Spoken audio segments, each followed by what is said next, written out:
Snow Tidewalker Skyreach. The sea has always been Snow Tidewalker Skyreach's home.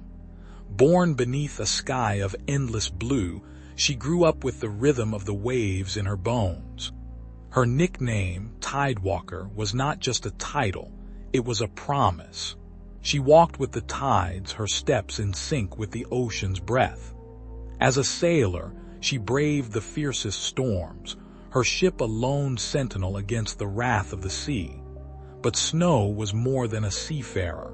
She was a seeker, drawn to the distant shores that whispered of secrets long forgotten. Her journey began with a map etched in the stars, a relic passed down through generations of her family.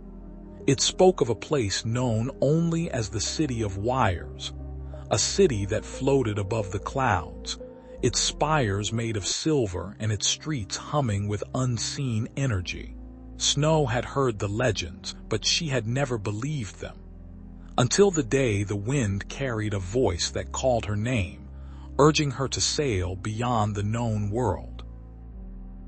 With her ship, the Skyreach Asterisk, and a crew of fellow wanderers, Snow set out into uncharted waters. The ocean tested her at every turn, tempests that threatened to tear her apart, currents that pulled her deeper into the unknown. Yet she pressed on, guided by the stars and the unshakable belief that the City of Wires was real. Each wave she faced became a step closer to the truth, each storm a lesson in resilience. When she finally saw the city, it was unlike anything she had imagined. It was a place where the sky met the sea in a shimmering dance, where lights pulsed like a living heartbeat.